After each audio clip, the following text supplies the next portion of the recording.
Aga nüüd meil on järgmine meie kõneleja, mis meil räägib teemal ID huvihariduse tähtsusest ja uutest paradigmas hariduse maailmas, kes on programmeerimise huvikooli Edukoht direktor ja Edukoht ettevõtte kaasasutaja. Siimon Härm, palun.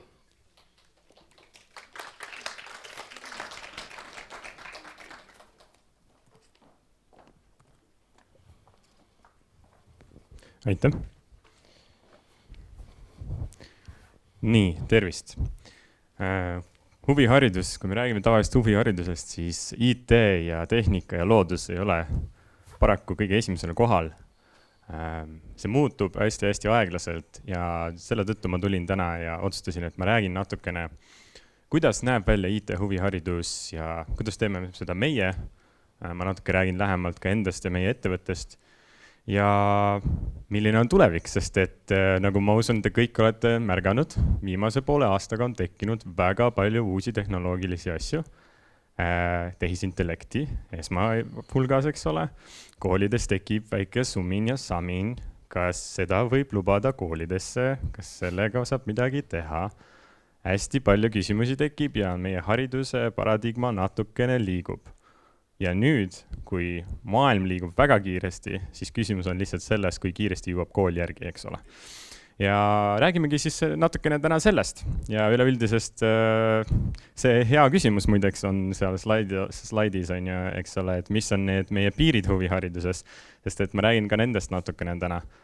IT-s need piirid on üsnagi tugevad ja üsnagi näha.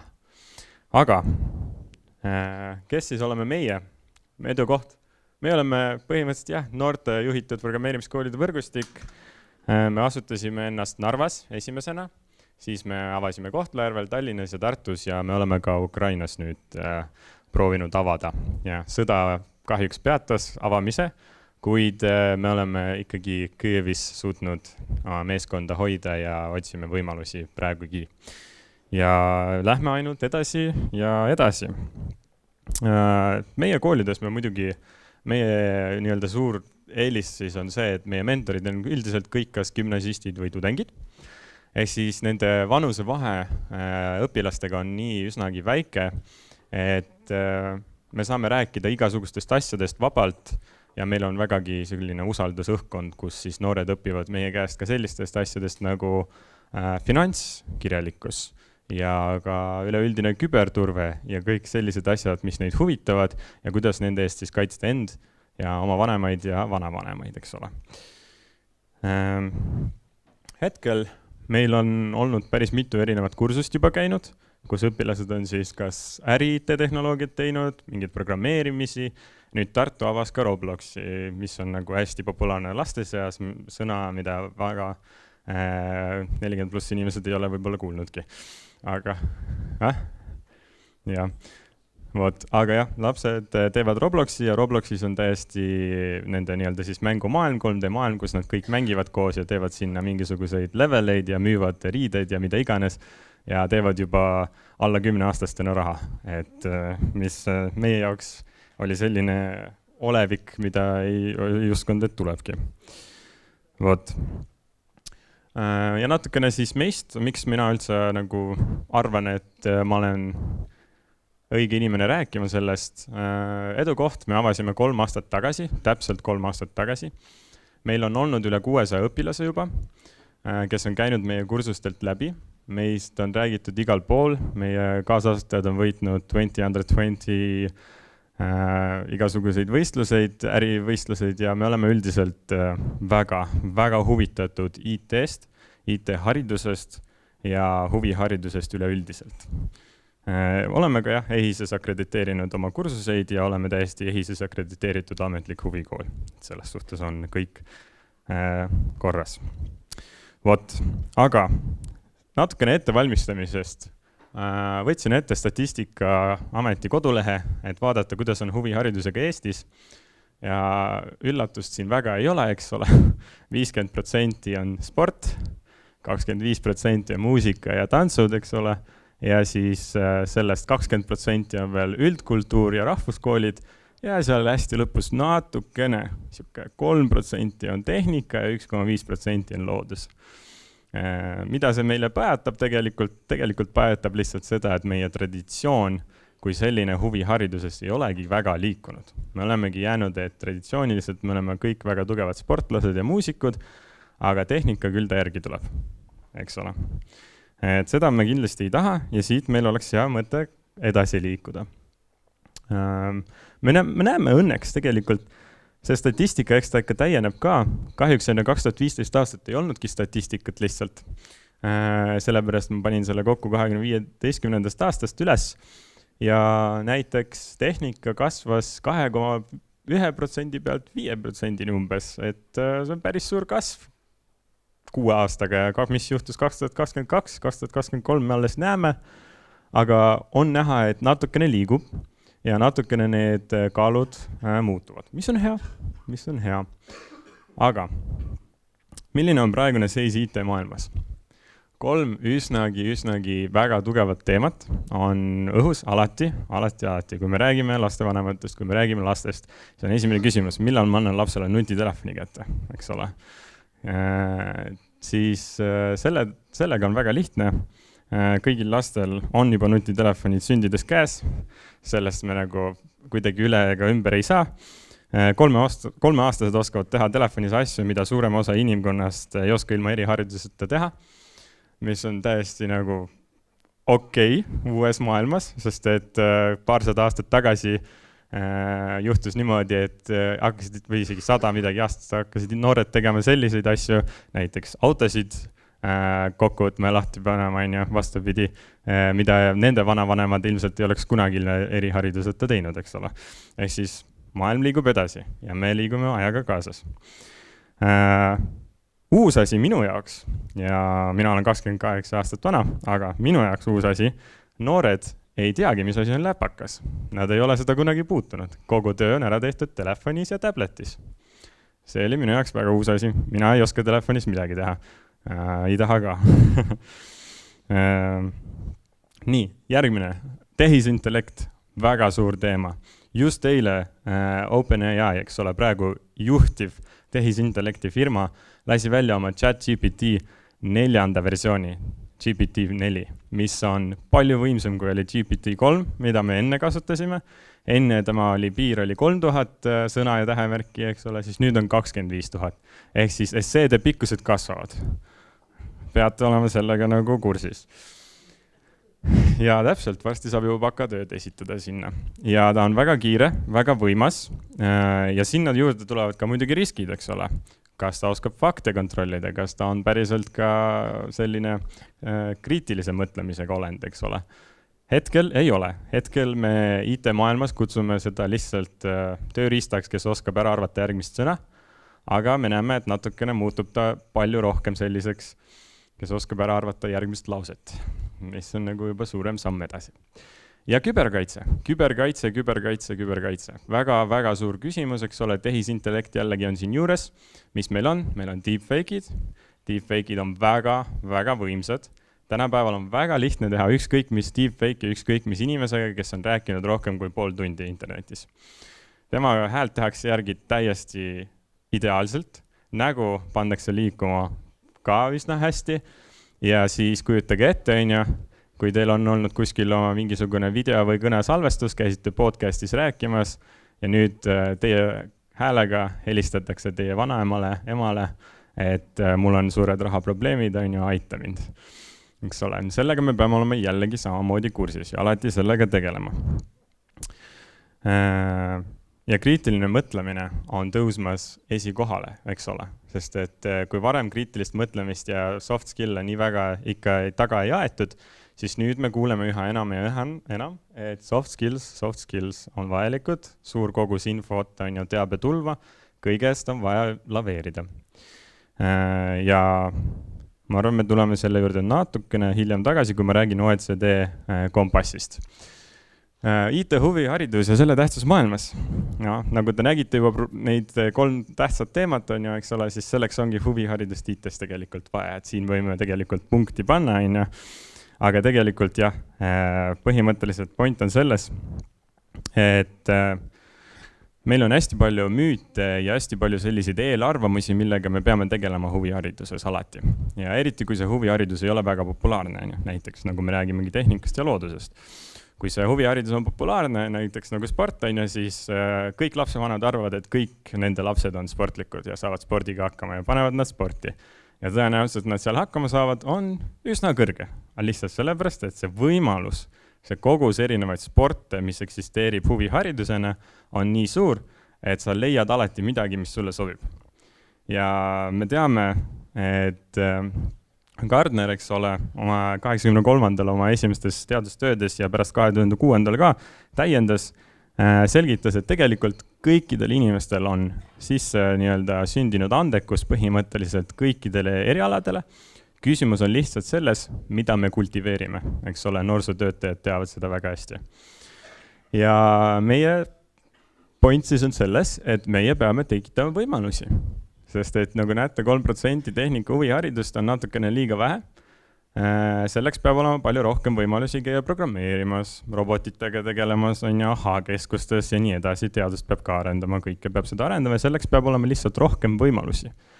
Ja mida rohkem on võimalusi, seda rohkem on huvilisi ja seda rohkem päriselt ka inimesi saab midagi selgeks konkreetselt siis IT-s ja igal pool mujal.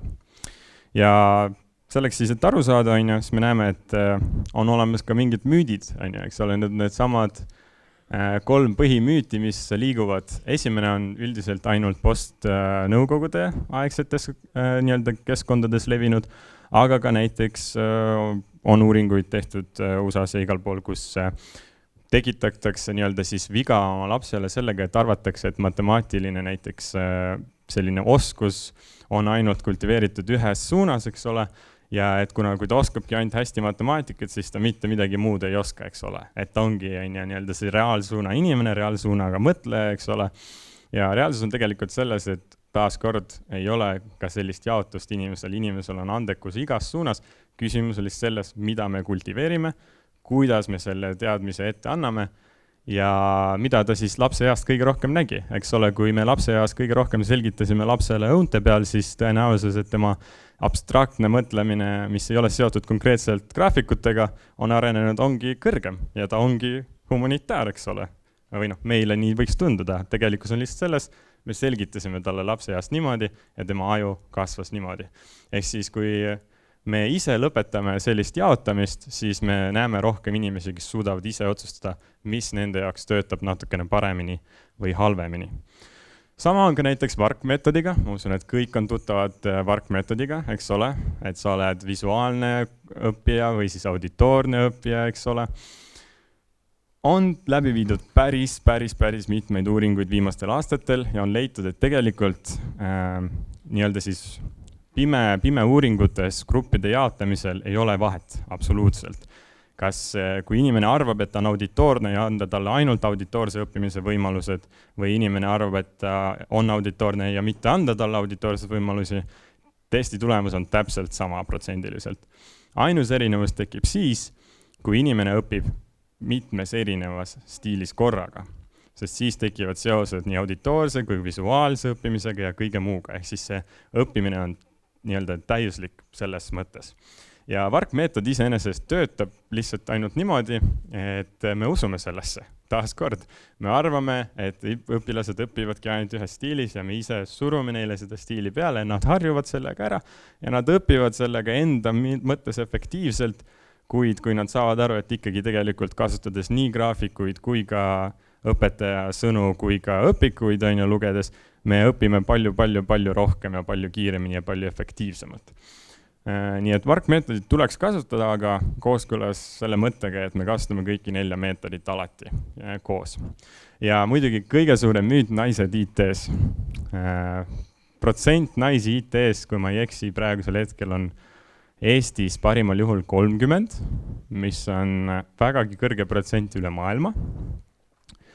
Ja üleüldiselt toimuvad sellised üritused nagu tüdrukud IKT-sse ja muud üritused ja need toimuvad täiesti põhjusega. Väga paljud inimesed või siis noored neiud arvavad, et IT on väga raske matemaatika, mis neile ei ole antud mis jällegi tuleb sellest, kuidas neid on õpetatud, mitte sellest, et neile päriselt on sellega raske või mitte. Ja ka see, et IT ongi ainult meeste ala, eks ole. Me kõik oleme harjunud sellega, et IT inimesed on kõik mehed, kõik natukene pesemata, natukene võib-olla paksud, eks ole, ja patsiga. Patsiga on kõige tähtsam. Ja kui te vaatate mind, siis te vist ei ütle, et ma olen päris IT-st, aga ma töötan programmeerimise ettevõttes, ma täitsa töötan Pipedrive'is programmeerijana ja mul ei ole patsi, ma ei ole ülekaalus ja no, ma olen mees. Okei, siinkohal ei saa midagi öelda.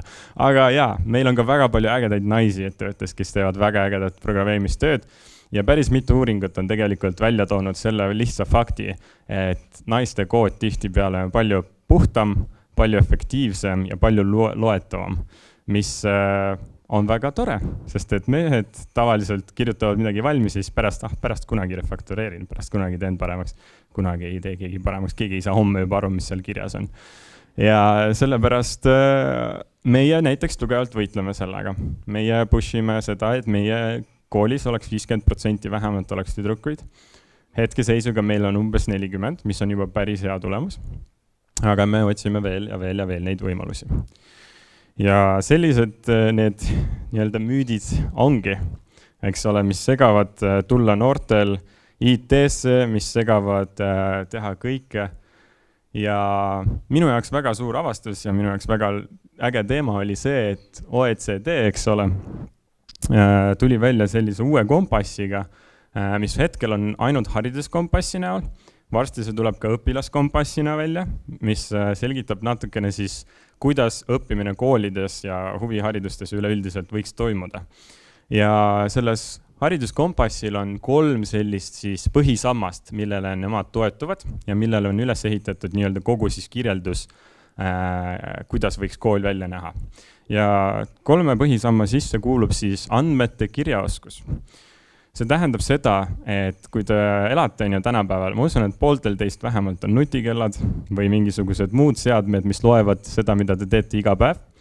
Nad annavad teile tabeleid sellest, kuidas te olete käinud iga päev, kuidas te magasite iga päev ja muid ägedaid tabeleid ja graafikuid, mida te kõik peate oskama lugeda, eks ole, kui te tahate nii-öelda siis mingit eesmärki täita. Ja selliseid andmeid antakse inimestele ette üha enam ja enam ja enam ja enam. Iga asi, mida te teete, iga asi, kuhu te käite, igal pool on mingid andmed, mingid graafikud, mingid tulbad. Kõike seda peab oskama lugeda. Ja see on selline uus nii-öelda kirjaoskus, mis tekib meile. Võib-olla koolis kunagi kellelegi natukene räägiti Excelist, eks ole, ja sellistest asjadest ja siis esimesena te saite teha esimesed valemeid ja mitte keegi ei saanud midagi aru, kuidas need töötavad, eks ole. Siis nüüd noored on vastupidi, nad näevad kõiki neid asju, aga nad ei saa aru, kuidas see töötab, sest neil ei ole lihtsalt seda vajadust. Neile tehakse kõik ette, ChatGPT näiteks, eks ole. Ja siin on see kirjaoskus on üsna tähtis, sest et isegi kui sa ütled ChatGPT-le, et kirjuta mulle palun, ma ei tea, see valem ja arvuta need numbrid, siis kui sa ei saa midagi aru, mis seal kirjas on, mis sa teed sellega, eks ole, sa ei tee mitte midagi sellega. Ja see andmete kirjaoskus on tõesti järgmine selline siis sammas, millele me põhineme. Tervisest me räägime alati, eks ole, aga siinkohal toodi see välja just üsna tähtsana ja miks siin just ei ole välja toodud nii-öelda siis tervislikku kirjaoskust või siis nagu oskust otsida infot tervise kohta ainult, vaid sellepärast, et sa pead ka oskama päriselt ja sul peavad olema harjumused, et tervist hoida, mida meil ei ole kunagi õpetatud. Meil on alati öeldud, et mine kooli ja isegi kui sul on väike kõha või mida iganes, alati mine kooli, alati tee rohkem ja alati tööta ennast surnuks ja see on selline nagu täiesti ja õige viis töötamiseks ja elamiseks, eks ole. Ja üha enam me näeme seda, et kui sa noorena oma tervise eest ei hoolitse, siis mida vanemaks sa saad, seda rohkem igasuguseid muresid välja tuleb, eks ole.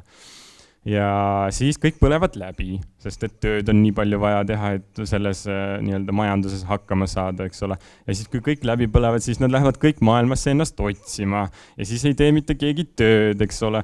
Ehk siis see kõik on tegelikult absoluutselt seotud, et see ei ole päris niimoodi, et me lihtsalt räägime, et uus põlvkond ongi sellised, kes lähevadki maailma tuurima, ei taha kunagi tööd teha. Nad kõik tahavad tööd teha, nad kõik oskavad tööd teha. Küsimus on lihtsalt selles, kuidas neile on õpetatud iseenesest hoolitsema. kuidas neile on õpetatud tervise eest hoolitsema, eks ole. Ja siin nendesse siis põhisammastesse käibki tervis, lihtsad harjumused, kas või õppimise oskusi, lihtsad harjumused, kuidas saab hakkama sellega, et me päriselt ka nagu mõistame, mis tähendab olla tervislik, teha hommiku võimlemist ja käia õhtul trennis näiteks, eks ole. Ja muidugi pehmed oskused, ilma nendeta me ei saa mitte kuhugi, eetika ja eluoskused.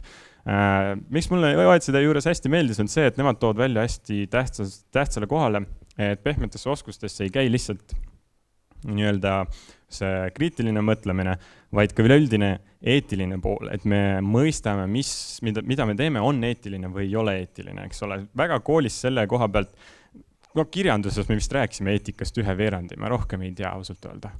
Kui ma praegu hakkaksin programmeerimist tegema ja midagi programmeerima, siis mitte keegi ei ole mulle öelnud, mis on eetiline ja mis ei ole eetiline. Okei, selle eest ma lähen vanglasse, vist ei ole eetiline, eks ole. Aga see ei ole päris see õige arusaam sellest.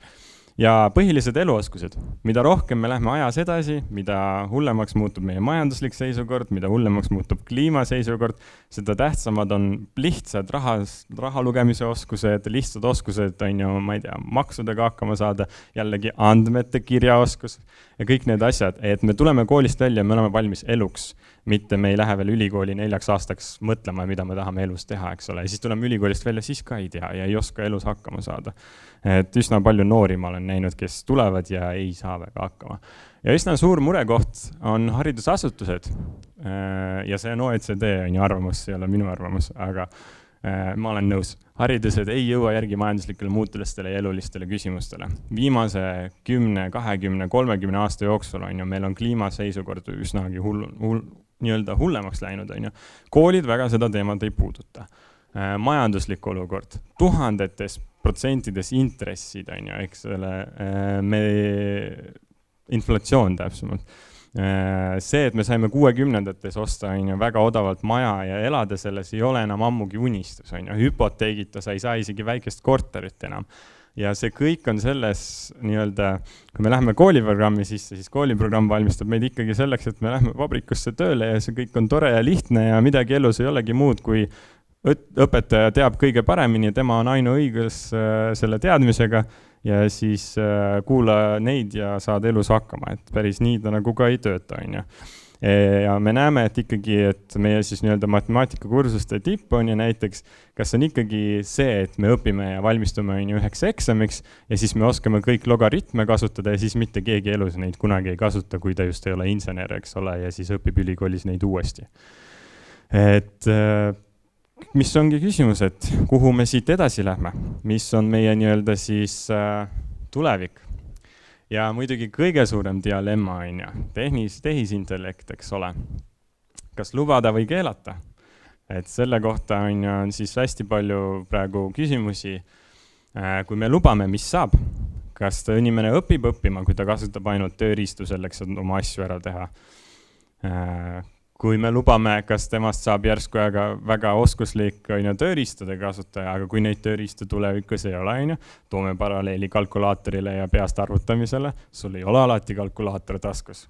Mul on alati kalkulaator taskus, mul on telefon. Ja ma ei mäleta, millal ma viimast korda pidin midagi peast arvutama päriselt. Ja see on nagu selline võib-olla hästi väike näide, eks ole, ja see ei tähenda võib-olla suures pildis midagi, aga päriselt on see küsimus, et kas lubada või keelata. Mida meie ise näeme, meie näiteks ise oma ettevõttes, mina oma ettevõttes edukohas ja ka ettevõttes, kus ma töötan Pipedrive'is, kõik inimesed kasutavad ChatGPT-d. Ja me kasutame seda muidugi natukene ettevaatlikult, sellepärast, et me ei tea täpselt mis on juriidilised pooled nende juures. Me näiteks ei kasuta neid intellectual property juures, eks ole. Me ei lase tal genereerida koodi, mida me kasutame oma tööstuses, sest et muidu seal võivad tekkida legaalsed probleemid. Aga väga lihtsad asjad on ju, küsid küsimusi, põrgatad mingeid mõtteid, palju kiirem kui guugeldamine, eks ole. Guugeldamine enam ei töötagi nii väga efektiivselt. Ja see kõik aitab sul tekitada endale selline lisamõtlemise viis. Meie ei ole selle vastu. Meie näeme, et tegelikult sellest võiks saada tulevik ja see võiks toetada kõikide inimeste arengut.